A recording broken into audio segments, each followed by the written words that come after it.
ബൂസീരി റളിയല്ലാഹു അൻഹു അവിടുത്തെ ബുർദ ബൈത്ത് ഈ റബീഉൽ അവ്വൽ തുടക്കം മുതൽ ഞാൻ നിയത്ത് ചെയ്തതാണ്. ഓരോ ദിവസവും ബുർദ ബൈത്തിലെ ഓരോ വരി ഞാൻ അതിങ്ങനെ പാടിയിട്ട് അതിന്റെ ആശയം പറയുന്നു. ഇന്ന് ഞാൻ ഈ സദസ്സിൽ പറയാൻ ഉദ്ദേശിച്ചിട്ടുള്ളത് വലാ അഅദ്ദത് മിനൽ ഫിഅലിൽ ജമീലി ഖീറാ ലൈഫിൻ ആലമ ബിറഅസി ഗൈറ മുഹ്തസിമി. എല്ലാവരും ഉറക്കെ മദീനയിലേക്ക് ഒരു സ്വലാത്ത് ചൊല്ലൂ. മൗലായ സ്വല്ലി വസല്ലിം ദായിമൻ അബദാ على حبيبك خير الخلق كلهم. ഓ കാരണവന്മാരെ, ഈമാനുള്ള യുവാക്കളെ, ഉമ്മമാരെ, സഹോദരിമാരെ, അവരുടെ എല്ലാം വിനയം എത്രയാണ്. എത്രയോ അവര് ഇബാദത്ത് ചെയ്തിട്ടുണ്ട്, പക്ഷേ ഒന്നും ചെയ്തിട്ടില്ല എന്ന ചിന്തയാണ് അവരുടേത്. എത്രയോ സൽക്കർമ്മങ്ങൾ അവർ ചെയ്തിട്ടുണ്ട്, പക്ഷേ ഒന്നും ചെയ്തിട്ടില്ല എന്ന ആലോചനയാണ്. ബൂസീരി ഇമാമോ എത്ര വലിയ മഹാനാണ്. അതേ, അവിടത്തെ തളർവാദ രോഗം ശരീരത്തിന്റെ ഒരു ഭാഗമങ്ങ് തളർന്നപ്പോ ഹബീബായ നബി സല്ലല്ലാഹു അലൈഹി വസല്ലം തങ്ങൾ അതാ അവിടത്തെ അരികിൽ വന്ന് ശരീരം അങ്ങ് തടവിക്കൊടുത്തു സുഖപ്പെടുത്തിയതല്ലേ. അത്രയും വലിയ സ്ഥാനത്തെത്തിയ മഹാനല്ലേ ബൂസീരി ഇമാം റളിയല്ലാഹു അൻഹു. എന്നിട്ടും ബുർദ ബൈത്തിൽ എന്താ പറയുന്നത്? വലാ അഅദ്ദത് മിനൽ ഫിഅലിൽ ജമീലി ഖീറാ ലൈഫിൻ ആലമ ബിറഅസി ഗൈറ മുഹ്തസിമി. എന്റെ അരികിലേക്ക് ഒരു അതിഥി വന്നിട്ടുണ്ട്. ബൂസീരി ഇമാം പറയാണ്, ഞങ്ങളെ വീടുകളിലേക്ക് അതിഥികൾ വരാറില്ലേ? ആ അതിഥികൾ വരുമ്പോ അവരെ ബഹുമാനിക്കാനും അവരെ സൽക്കരിക്കാനും ഒരുങ്ങാറില്ലേ? ഓ ഉമ്മമാരെ, നിങ്ങളെ ഉമ്മന മൂലയിലേക്ക് നിങ്ങളെ വീട്ടിലേക്ക് ഒരു അതിഥി വന്നു. മുതുങ്കാരകട്ടയിലേക്ക് ഒരു അതിഥി വന്നു. ആ അതിഥിയെ അതേ ബഹുമാനിക്കാനും ആ അതിഥിയെ സൽക്കരിക്കാനും എന്തു ഒരുക്കങ്ങളാണ് നടത്തുന്നത്. എത്രയാണ് നമ്മുടെ വഅദ് കേൾക്കുന്ന ഉമ്മമാര് ആ അതിഥികളെ സൽക്കരിക്കാൻ ഒരുങ്ങുന്നത്. പക്ഷേ ഈ ഞാൻ പറയുന്നത് ഇവിടെ ഏതെങ്കിലും ഒരു അതിഥിയെ കുറിച്ചല്ല ഉമ്മമാരെ, സഹോദരിമാരെ. ബൂസീരി ഇമാം പറയാണ്, ഒരു അതിഥി എന്റെ അരികിലേക്ക് വന്നിട്ടുണ്ട്. ഏതാണ് അതിഥി? അലമ്മ ബിറഅസി. ആ അതിഥി എന്റെ തലയിൽ ഇറങ്ങിയ അതിഥിയാണ്. എന്റെ വീട്ടിൽ വന്ന അതിഥിയല്ല, എന്റെ തലയിൽ ഇറങ്ങിയ അതിഥിയാണ്. പണ്ഡിതന്മാർ പറഞ്ഞു അത് നരയാണ്. തലമുടി നരച്ചു പോയല്ലോ, ആ നര എന്നത് അതിഥിയാണ്. ആ അതിഥി എന്റെ അരികിലേക്ക് വന്നല്ലോ. എന്തേ കാരണം? എപ്പോഴും വരുന്നവർക്ക് അതിഥി എന്ന് പറയില്ല. പറയോ? എപ്പോഴും വരുന്നവർക്ക് അതിഥി എന്ന് പറയോ? ഇല്ല, അങ്ങനെയുണ്ട്. എപ്പോഴും വരുന്ന ആളെ അതിഥിയാക്കൂല. അതിന് ഞങ്ങളുടെ നാട്ടിൽ പറയുന്നത് പാടാരി എന്നാണ്. ഇവിടെ എന്താ പറയുന്നത് എനിക്കറിയില്ല. പാടാരി അങ്ങനെ പറയാ. പാടാരി അങ്ങനെ ചോദിക്കും, നീ എന്തായാലും ഇവിടെ വന്നിട്ട് പാടാരി പോന്നറോ? അത് നല്ലല്ല. ചില പുതിയാപ്പിളമാരുണ്ട്, കല്യാണം കഴിഞ്ഞിട്ട് ഓനെ കുറിച്ച് പറയില്ലട്ടോ. ചില പുതിയാപ്പിള പറയലുണ്ട്, കല്യാണം കഴിഞ്ഞിട്ട് പുതിയ പെണ്ണിന്റെ വീട്ടിൽ പോയിട്ട് പാടാരി വീഴും. അവിടെ ഉണ്ടാവും. അത് നല്ലല്ല. അല്ല, അമ്മായി നല്ല ഭക്ഷണം ഉണ്ടാക്കി തരും. അമ്മായി ഭക്ഷണം ഉണ്ടാക്കി തരുന്നതിന് ഒരു കുഴപ്പമില്ല, അത് നല്ല തന്നെയാണ്. പക്ഷേ അങ്ങനെ ഇപ്പൊ ഞാൻ എന്റെ ഭാര്യ വീട്ടിൽ ചെന്നാല് എന്റെ ഭാര്യ എന്റെ ഉമ്മ നല്ല ഭക്ഷണം ഉണ്ടാക്കി തരും എന്ന് കരുതിയിട്ട് ഞങ്ങൾ അവിടെ പോയിട്ട് എപ്പോഴും എല്ലാ വേല കഴിഞ്ഞിട്ട് അങ്ങോട്ട് തന്നെ പോയാല് പാടാരി വീണാൽ അതിനൊരു നിലം ഉണ്ടാവൂല. കുറച്ച് കഴിഞ്ഞിട്ട് കഞ്ഞി ഉപ്പ് കരി കിട്ടാൻ തുടങ്ങും. എന്താ കാരണം? സസാറായി പോകും. ഞങ്ങളുടെ നാട്ടിൽ സസാറ എന്ന് പറയാം. സസാറ എന്ന് പറഞ്ഞാൽ സസാറ അതിനാവാൻ പാടില്ല. ഇടക്ക് പോവാ, ഇരിക്കേണ്ട സമയം ഇരിക്കുക, തിരിച്ചു വരിക. അതിനാണ്. ഇതേപോലെ കല്യാണം കഴിഞ്ഞിട്ട് ഭർത്താവിന്റെ വീട്ടിലെത്തിയ സഹോദരിമാരോട് ഞാൻ പറയാണ്, നിങ്ങളെ വീട് ഏതാ? ഇനി നിങ്ങളെ ഉമ്മാന്റെ വീടല്ല നിങ്ങളെ വീട്, നിങ്ങളെ ഭർത്താവിന്റെ വീടാണ് നിങ്ങളെ വീട്. കല്യാണം കഴിഞ്ഞിട്ടും ചിലപ്പോ കാരണങ്ങൾ ഉണ്ടാവട്ടോ, കാരണം ഉണ്ടാവും. എന്താ കാരണം? ഉമ്മാന്റെ കൂടെ വരെ ആരുമില്ല, ഈ മോള് മാത്രമാണ്. കല്യാണം കഴിഞ്ഞാലും ഈ മോള് ഉമ്മാന്റെ കൂടെ നിൽക്കേണ്ടി വരും. അങ്ങനെ നിർബന്ധിതമായ സാഹചര്യങ്ങളെ കുറിച്ചല്ല ഞാൻ പറയണേ. അല്ലെങ്കിലും മംഗലായിട്ട് മാപ്പിളന്റെ പുറക്ക് വന്ന് വീട്ടിൽ വന്നിട്ട് ഇപ്പോഴും ഈ പെണ്ണ് ഉമ്മാന്റെ വീട്ടിൽ തന്നെ പോയിട്ട് പാടാരി വീടാണ്. ഉമ്മാന്റെ വീട്ടിൽ ഇരിക്കേണ്ടതാരാ? ആൺകുട്ടികളെ ഭാര്യമാരാ, അതാണ് ആൺമക്കളെ ഭാര്യമാര്. അവർക്കാണ് അത് അവരെ ഭർത്താവിന്റെ വീടാണ്. നിങ്ങൾക്ക് നിങ്ങളെ വീട് നിങ്ങളെ ഭർത്താവിന്റെ വീടാണ്. അപ്പൊ ഇടയ്ക്ക് പോവാ വരാന്നല്ലാതെ എപ്പോഴും അവിടെ പോയി അവിടെ പോവാന്ന് മാത്രല്ല, അവിടെ ഇങ്ങനെ പോയിട്ട് തൊർത്തിനി എന്ന് പറയാം. ഞങ്ങളെ വശങ്ങൾ എന്താ അറിയില്ല. ആരെ തൊർത്തിനിയാക്കോ? ഏട്ടന്റെ ഭാര്യനെ പിടിച്ചിട്ട് തൊർത്തിനിയാക്കുന്നത്, ഗുലുമാലാക്കുന്നത്. പ്രശ്നം ആര്? ഈ വോള് മങ്ങലായിട്ട് മാപ്പലന്റെ പുറക്ക് പോകേണ്ടവള് ഉമ്മാന്റെ പുറയിൽ പാടാരി വീണിട്ട് തൊർത്തിനി. ആരാ തൊർത്തിനിയാക്കുന്നത്? ജ്യേഷ്ഠന്റെ ഭാര്യനെ തൊർത്തിനിയാക്കുന്നു. അങ്ങനെയുണ്ട്. അങ്ങനെ ആകാൻ പാടില്ല ഉമ്മമാരെ. അങ്ങനെ തൊർത്തിനിയാക്കണ പെണ്ണുങ്ങളാകാൻ പാടില്ല. തൊർത്തിനിയാക്കാൻ മനസ്സിലായില്ലേ? അല്ലേ? നീங்க എന്തൊരു എല്ലാം ഉള്ള പോലെ ചെന്നോണ്ടുള്ളാറ് ഇതല്ല പുറയിൽ നടക്കുന്ന പോലത്തെ വിഷയമല്ലേ? നിങ്ങളെ പുറയിലൊന്നും നടക്കൂല, എന്നാലും അത് നടക്കുന്ന സംഭവ. ഞാൻ പറഞ്ഞു വന്നത്, ഈ അതിഥി അതല്ല, നിറയാണ്. ഈ നിറയാകുന്ന അതിഥിക്കോ ഈ അതിഥി ഒരു പാടാരിയാണ്.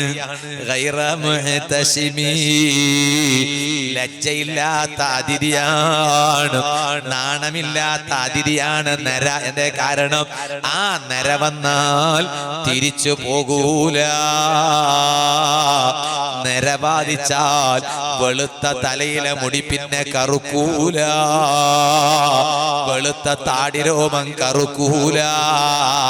ഡൈയിടുന്നത് വേറെ വിഷയമാണ്. അതേ സമയത്ത് സ്വന്തമായി തലയിൽ നിറച്ച അതേ മുടി അതേ കറുക്കൂല, താടിരോമങ്ങൾ കറുക്കൂല. അതാണ് ലജ്ജയില്ലാത്ത അതിഥി. ആ അതിഥി വന്നപ്പോൾ ആ അതിഥിയെ സൽക്കരിക്കാൻ എന്റെ ഈ ശരീരം ഒരുങ്ങിയിട്ടില്ലല്ലോ. എങ്ങനെയാണ് ഒരുങ്ങേണ്ടത്? മിനൽ ഫിഅലിൽ ജമീലി, കുറേ നല്ല നല്ല കാര്യങ്ങൾ ചെയ്തിട്ട് ആ നിരയാകുന്ന അതിഥിയെ സദേ സൽക്കരിക്കാൻ ഒരുങ്ങേണ്ടതല്ലേ? താടിരോമങ്ങൾ നരച്ചു പോയില്ലേ? തലയിലെ മുടി നരച്ചില്ലേ? ആവുന്ന അതിഥിയെ സൽക്കരിക്കാൻ പറയാൻ പറ്റിയ ജമാഅത്ത് നിസ്കാരങ്ങളുണ്ടോ? യുവാക്കളെ, പറയാൻ പറ്റിയ കൃത്യമായ സമയത്തുള്ള നിസ്കാരമുണ്ടോ? യുവാക്കളെ, പറയാൻ പറ്റിയ സുന്നത്ത് നിസ്കാരങ്ങളുണ്ടോ? വാഴ കേൾക്കുന്ന ഉമ്മമാരെ, ബുസീരി ഇമാം വിനയത്തിന്റെ ഭാഷയിലാണ് പറഞ്ഞതെങ്കിലും ഞങ്ങളെ കഥ ഇതുപോലെയല്ലേ? അതുകൊണ്ട് യജമാനനായ റബ്ബിലേക്ക് മനസ്സ് തിരിച്ച് ഏത് സമയത്തും ഞാൻ ഈ ലോകത്തോട് വിട പറയേണ്ടവനാണ് എന്ന വലിയ ബോധത്തോടെ പോയി കിടക്കാൻ ഒരു ഖബറുണ്ട്, മരിക്കാനുണ്ട്, മഹ്ശറിൽ പോകാനുണ്ട്, സിറാത്ത് പാലത്തിന്മേൽ വിട്ടുകിടക്കാനുണ്ട് എന്നതിനെ കുറിച്ച് നല്ല ബോധമുള്ളവരായി ജീവിച്ച് ഈമാനോടെ മരിക്കാൻ ഒരുങ്ങിക്കോ. എന്റെ മുഅ്മിനീങ്ങളും എണീറ്റ് നിൽക്കുമോ? ഞാനൊരു ചെറിയ സംഭവം പറഞ്ഞു ഇന്നത്തെ വാദ നിർത്തട്ടെ. ഏറ്റവും വലിയ സങ്കടം പിടിച്ച രംഗമേതാള്, ഏറ്റവും വലിയ ബേജാറ് പിടിച്ച രംഗമേതാള്. ഒരു ചെറിയ ഇടുങ്ങിയ വഴിയിലൂടെ വാഹനത്തിൽ പോകുമ്പോൾ എന്തൊരു പേടിയാണ്. താഴോട്ട് വാഹനം മറിഞ്ഞു വീഴുമോ എന്ന ഭയമാണ്. ചോദിക്കട്ടെ, കപ്പലിൽ യാത്ര ചെയ്യുമ്പോൾ എന്തൊരു പേടിയാണ്. ഇതുപോലെ വളവും തിരിവുമുള്ള സ്ഥലങ്ങളിൽ യാത്ര ചെയ്യുമ്പോൾ എന്തൊരു ഭയമാണ്. ഇതുപോലെ ഫ്ലൈറ്റിൽ പോകുമ്പോൾ എന്തൊരു പേടിയാണ്. പക്ഷേ കപ്പലിൽ പോകുമ്പോഴുള്ള പേടിയേക്കാൾ, കാറിൽ പോകുമ്പോഴുള്ള പേടിയേക്കാൾ, ഫ്ലൈറ്റിൽ പോകുമ്പോഴുള്ള പേടിയേക്കാൾ ഏറ്റവും ബേജാറുള്ള രംഗം സിറാത്ത് പാലത്തിലൂടെ വിട്ടുകിടക്കുമ്പോഴല്ലേ സുഹൃത്തുക്കളെ. അതേ മുടിയേക്കാൾ നേറിയതായ ആ സിറാത്ത് പാലം അതിന്റെ മുകളിലൂടെ അങ്ങ് വിട്ടുകിടക്കുമ്പോ അവിടെയും എത്തിപ്പോയി എന്റെ ഹബീബായ റഹ്മത്തുൽ ലിൽ ആലമീൻ മുഹമ്മദുർ റസൂലുള്ളാഹി സല്ലല്ലാഹു അലൈഹി വസല്ലം തങ്ങൾ അവിടെ അങ്ങ് എത്തിപ്പോയി. ഞാനും നിങ്ങളും ആ പാലം വിട്ടുകിടക്കുമ്പോ അതാ വനബിയുക്കും അലസ്സിറാത്ത്, എന്റെയും നിങ്ങളുടെയും നബി സിറാത്ത് പാലത്തിന്റെ അരികിൽ വന്നു നിന്നുപോയി. നോക്കാനാ ഓ പുരുഷന്മാരെ, ഭാര്യയെ ഹോസ്പിറ്റലിൽ അഡ്മിറ്റ് ചെയ്തിട്ടുണ്ട്. അതേ ആ ഭാര്യയെ അതാ ലേബർ തിയേറ്ററിലേക്ക് കൊണ്ടുപോയിട്ടുണ്ട്. പ്രസവത്തിന് കൊണ്ടുപോയതാണ്. ഇവിടെയും സ്റ്റേജിലിരിക്കുന്ന ഉസ്താദ് ഒരു സഹോദരിയെ പ്രസവത്തിന് കൊണ്ടുപോയിട്ടുണ്ടെന്ന് പറഞ്ഞു കൊണ്ട് ഏൽപ്പിച്ചിട്ടുണ്ട്. അല്ലാഹു തആല ലക്ഷദ്വീപിലെ കവരത്തി ദ്വീപിൽ മറപ്പെട്ട് കിടക്കുന്ന താജുൽ ഔലിയാ ഖാസിം വലിയുല്ലാഹിൽ കവരത്തി റഹ്മത്തുള്ളാഹി അലൈഹി മഹാനവരുകളുടെ ബറക്കത്ത് കൊണ്ട് ആ സഹോദരിക്കും നമ്മുടെ വീടുകളിലുള്ള മുഴുവൻ ഗർഭിണിമാർക്കും അല്ലാഹു സുഖപ്രസവം നൽകട്ടെ. പക്ഷേ ഭാര്യയെ പ്രസവത്തിന് കൊണ്ടുപോയി ലേബർ തിയേറ്ററിലുള്ള സമയത്ത് ആ ഭാര്യ പ്രസവിച്ച് കിട്ടുന്നത് വരെ ലേബർ തിയേറ്ററിന്റെ പുറത്ത് കാത്തിരിക്കുന്ന ഭർത്താവ് എന്തൊരു ബേജാറിലല്ലേ. പ്രസവിച്ചാൽ കുഞ്ഞിനെ കയ്യിൽ കിട്ടുമെന്നത് ശരിയാണ്, പക്ഷേ പുറത്ത് കാത്തിരിക്കുകയാണ്. ഭാര്യയെ ഒറ്റയ്ക്ക് ഹോസ്പിറ്റലിൽ കിടത്താൻ മനസ്സ് വരൂല. പ്രസവിപ്പിക്കുന്നത് ഭർത്താവല്ല എന്നത് ശരിയാണ്, ചികിത്സിക്കുന്നതും ഭർത്താവല്ല എന്നത് ശരിയാണ്. അതിനുള്ള ഡോക്ടർമാരവിടെയുണ്ട്, ഗൈനക്കോളജിസ്റ്റുമാരവിടെയുണ്ട്, സിസ്റ്റർമാരുണ്ട്, നഴ്സുമാരുണ്ട്. പക്ഷേ എന്നാലും ഭർത്താവിന് വിട്ടുപോകാൻ മനസ്സ് വരുന്നില്ല. ഭാര്യയുടെ പ്രസവം ഉറപ്പാകുന്നത് വരെ പുറത്തു നിന്ന് കാത്തിരിക്കുന്ന ഭർത്താവ്. ഓ വാല കേൾക്കുന്ന ഉമ്മമാരെ, അതിരാവിലെ വീട്ടിൽ നിന്നിറങ്ങിയിട്ട് വൈകിട്ട് വീട്ടിലോട്ട് തിരിച്ചു വരുമ്പോ വീട്ടിന്റെ വാതിൽക്കൽ ഭർത്താവിനെ സ്വാഗതം ചെയ്യാൻ കാത്തിരിക്കുന്ന ഭാര്യമാരില്ലേ. എന്നാൽ ഏറ്റവും സങ്കടം പിടിച്ച നേരമേതാണ്? ഞാനും നിങ്ങളും സിറാത്ത് പാലത്തിലൂടെ വിട്ടുകിടക്കുമ്പോഴല്ലേ അവിടെയും ഞങ്ങളെ ഏറ്റെടുക്കാൻ, ഞങ്ങളെ കാര്യമേറ്റെടുക്കാൻ മറ്റുള്ളവരെല്ലാം അങ്ങ് മാറി നിന്നപ്പോ ധൈര്യം പറഞ്ഞ ഒരാളെയും അവിടെ കാണൂല, ആശ്വാസം പറഞ്ഞ ഒരാളെയും അവിടെ കാണൂല, സാന്ത്വനത്തിന്റെ വാക്കുകൾ പറഞ്ഞ ഒരാളെയും അവിടെ കാണൂല. പക്ഷേ വനബിയുക്കും അലസ്സിറാത്ത്, നിങ്ങളുടെ നബി സിറാത്ത് പാലത്തിന്റെ അരികിൽ നിൽക്കുകയാണ്. എന്നിട്ടോ ഒരാളും അവിടെ മിണ്ടുന്നില്ല, ഒരാളും ഉരുവിടുന്നില്ല, ഒരാളും സംസാരിക്കുന്നില്ല. ആ സമയത്ത് ആകെ സംസാരിക്കുന്ന ഒരു നേതാവ് റഹ്മത്തുൽ ലിൽ ആലമീൻ മുഹമ്മദുർ റസൂലുള്ളാഹി സല്ലല്ലാഹു അലൈഹി വസല്ലം തങ്ങളാണ്. ഈ ഉമ്മത്ത് പാലത്തിൻ മുകളിൽ കയറിയിട്ട് വിട്ടുകിടക്കുമ്പോ അവിടുന്ന് പ്രാർത്ഥിക്കുകയാണ്, അല്ലാഹുമ്മ സല്ലി അല്ലാഹുമ്മ സല്ലി, എന്റെ സമുദായത്തെ ഒന്ന് രക്ഷപ്പെടുത്തണേ അല്ലാഹ്. ഹത്താ യജ്താസന്നാസു, ജനങ്ങൾ ആ പാലം വിട്ടുകിടന്ന് സ്വർഗത്തിലെത്തുന്നത് വരെ അല്ലാഹുമ്മ സല്ലി, റബ്ബേ എന്റെ സമുദായത്തെ ഒന്ന് രക്ഷപ്പെടുത്തി തരണേ അല്ലാഹ്. ഖബറിൽ ഒറ്റയ്ക്ക് കിടക്കുമ്പോഴും ആ നേതാവിനേക്കാൾ ആശ്വാസമുള്ള ഒരാള് നമുക്ക് പറയാനുണ്ടോ? അതുകൊണ്ടല്ലേ സ്വഹാബത്ത് പോലും ആ സ്വഹാബത്തിന് രക്ഷപ്പെടാൻ വേറെയൊന്നും വേണ്ടല്ലോ. ഹബീബായ സല്ലല്ലാഹു അലൈഹി വസല്ലം തങ്ങളെ കാണലോടുകൂടെ തങ്ങളെ സദസ്സിൽ മുഅ്മിനായിട്ട് ഒരു സെക്കൻഡ് ഒരുമിച്ച് കൂടി അതേ ഈമാനോടുകൂടെ മരിച്ച ഒരു സ്വഹാബിക്കും സ്വർഗം നഷ്ടപ്പെടൂല, അത് ഉറപ്പാണ്. പക്ഷേ എന്നിട്ട് പോലും ആ വലിയ പ്രതീക്ഷയുള്ള മഹാന്മാരായ സ്വഹാബത്ത് പോലും അവരെ പോയിട്ട് ഒറ്റയ്ക്ക് കിടക്കാനുള്ള ഖബറിന്റെ രംഗം ഓർത്ത് ഖബറിൽ കിടക്കാൻ പോകുമ്പോൾ അവർക്കും പ്രതീക്ഷയുള്ളത് ലോക നേതാവായ ഹബീബായ സല്ലല്ലാഹു അലൈഹി വസല്ലമ തങ്ങളെയാണ്. അതുകൊണ്ടല്ലേ നിങ്ങൾ നോക്കൂ, മുആവിയ റളിയല്ലാഹു അൻഹു മഹാനവരുകൾ വഫാത്താകാൻ അടുത്തപ്പോ സ്വന്തം മകനെ വിളിച്ചിട്ട് പറയാണ്, യാ ബുനയ്യ, ഓ കുഞ്ഞുമോനെ.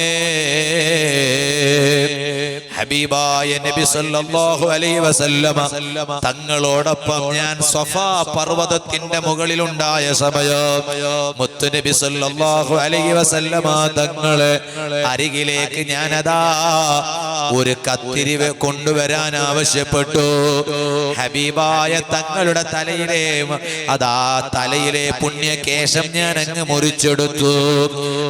എന്നിട്ടോ ആ മുടി, ആ പുണ്യകേശം ഞാനതാ എടുത്തു സൂക്ഷിച്ചു വെച്ചിട്ടുണ്ട്. മോനെ, അത് ഇന്ന് വരെ ഞാൻ ആരോടും പറഞ്ഞിട്ടില്ല. അത് ഞാൻ ഇന്ന സ്ഥലത്ത് സൂക്ഷിച്ചു വെച്ചിട്ടുണ്ട് മോനെ. എനിക്ക് എന്റെ കുഞ്ഞു മോനോട് പറയാനുള്ളത്, മോനെ, നിങ്ങളെ ബാപ്പയായ ഞാൻ മുആവിയ റളിയല്ലാഹു അൻഹു ആകുന്ന ഞാനങ്ങ് മരിച്ചാൽ നിങ്ങളൊരു ഉപകാരം ചെയ്യണം മോനെ, ഒരു ഉപകാരം ചെയ്യണം. ഞാനങ്ങ് മരിച്ചാൽ മക്കളല്ലേ, ബാപ്പാക്ക് ഉപകാരം ചെയ്യേണ്ടത് മക്കളല്ലേ. അതുകൊണ്ടല്ലേ നല്ല നല്ല ബാപ്പമാര് പറയൂല്ലേ, നല്ല നല്ല ഉമ്മമാര് പറയൂല്ലേ, ഓ മോനെ, ഞാനങ്ങ് മരിച്ചാൽ എന്റെ ഖബർ നിനക്കെപ്പോഴും പരിചയമുണ്ടാകണം. എന്റെ ഖബർ അറിയാതെ പോകരുത്. ഏതാണടാ നിന്റെ ഉമ്മാന്റെ ഖബറെന്ന് ചോദിക്കുമ്പോ ഇതാണ് എന്റെ ഉമ്മാന്റെ ഖബറെന്ന് വ്യക്തമായും പറയാൻ കഴിയണം. കാരണം അവിടെയാടാ നിന്റെ ഉമ്മ അന്തി ഉറങ്ങുന്നത്. ഏതാണ് നിന്റെ ബാപ്പാന്റെ ഖബറെന്ന് ചോദിച്ചാൽ അത് ഇവിടെ എവിടെയോ ആണ്, ഏതാണെന്ന് വ്യക്തമായിട്ടും അറിയില്ല എന്ന് നീ പറഞ്ഞാൽ നിന്റെ ബാപ്പാനോട് കടപ്പാടുള്ള മോനാകൂല, ഇത് ഉറപ്പാണ്. അതേ സമയത്ത് നിനക്ക് ഉറപ്പിച്ച് തറപ്പിച്ച് പറയാൻ കഴിയണം, ഇതാണ് എന്റെ പൊന്നുപ്പാന്റെ ഖബറ്. അതുകൊണ്ടല്ലേ മാതാപിതാക്കൾക്ക് മക്കളോട് പറയാനുള്ളത് അത് മാത്രമാണ്, മോനെ, നിന്നെ ഞാൻ പോറ്റി വളർത്തിയത് കൊണ്ട് എനിക്ക് നിന്നോട് ഒന്നും ചോദിക്കാനില്ല, ഒന്നും പറയാനില്ല. പക്ഷേ നിന്റെ ബാപ്പയായ ഞാൻ, നിന്റെ ഉമ്മയായ ഞാൻ മരിച്ചിട്ട് ആരടി മണ്ണിന് ചുവട്ടിൽ പോയി കിടന്നാൽ എന്റെ ഖബറ് നിനക്കൊരു പരിചയം വേണം മോനെ. ഞാൻ അന്തി ഉറങ്ങുന്ന സ്ഥലം അത് നിനക്കൊന്ന് പരിചയം വേണം മോനെ. ഉമ്മ ഇപ്പൊ തന്നെ മോനോട് പറയാൻ സമയം കണ്ടെത്തണോ? പാപ്പാ ഇപ്പൊ തന്നെ മകനോട് പറയാൻ സമയം കണ്ടെത്തണോ? ഇല്ലാതെ കണ്ടാൽ നിങ്ങളെ മക്കൾക്ക് നിങ്ങളെ ഖബറ് പരിചയമുണ്ടാകൂല. അല്ലാഹുവേ, ഞങ്ങളെ മക്കള് ഞങ്ങളെ കൈപിടിച്ച് സ്വർഗത്തിൽ കൊണ്ടുപോകുന്ന മക്കളാക്കണം റഹ്മാനേ. അതാണ് മുആവിയ റളിയല്ലാഹു അൻഹുവിന് സ്വന്തം മകനോട് പറയാനുണ്ടായത്. മോനെ, ആ ഹബീബായ സല്ലല്ലാഹു അലൈഹി വസല്ലം തങ്ങളുടെ ശറഫാക്കപ്പെട്ട പുണ്യകേശം അതിന്നാലിന്ന സ്ഥലത്ത് ഞാൻ എടുത്തു വെച്ചിട്ടുണ്ട്. ഞാൻ അങ്ങ് മരിച്ചാൽ എന്റെ മകൻ എനിക്ക് ചെയ്യേണ്ടുന്ന ഉപകാരം അതാണ്. ആ മുടിയങ്ങെടുത്ത് പുണ്യകേശം അങ്ങെടുത്ത് എന്റെ വായയിൽ വെച്ച് തരണേ, എന്റെ മൂക്കിന്റെ ദ്വാരങ്ങളിൽ വെച്ച് തരണേ. എന്തേ കാരണമെന്നറിയുമോ? എന്റെ ഹബീബ് സല്ലല്ലാഹു അലൈഹി വസല്ലം തങ്ങളുടെ ശഅരെ മുബാറക്കിന്റെ ബറക്കത്തുകൊണ്ട് എനിക്ക് എന്റെ ഖബറിൽ രക്ഷപ്പെടണമെന്ന് ആഗ്രഹിച്ച് വസിയത്ത് ചെയ്ത് ലോകത്തോട് വിട പറഞ്ഞ സയ്യിദുനാ മുആവിയ റളിയല്ലാഹു അൻഹു. അവരെല്ലാം അങ്ങനെയാണ് ജീവിച്ചത്. അതുകൊണ്ട് എനിക്കും അങ്ങനെ ഒരു പ്രതീക്ഷ വേണം, നിങ്ങൾക്കും അങ്ങനെയൊന്നു പ്രതീക്ഷ വേണം. എന്നിട്ട് സ്വലാത്ത് ധാരാളം അധികരിപ്പിക്കണം. ഖബറിൽ ആകെ പ്രതീക്ഷിക്കാൻ പറ്റിയത് സ്വലാത്താണെന്ന ബോധം വേണം. ധാരാളം സ്വലാത്ത് ചൊല്ലി സ്വലാത്തിന്റെ ആളുകളായി മാറണം. നമ്മുടെ വീടുകളിൽ മൗലിദുകൾ നിത്യമാക്കണം. റബീഉൽ അവ്വൽ വിട പറയാൻ കുറഞ്ഞ ദിവസങ്ങൾ മാത്രമേയുള്ളൂ.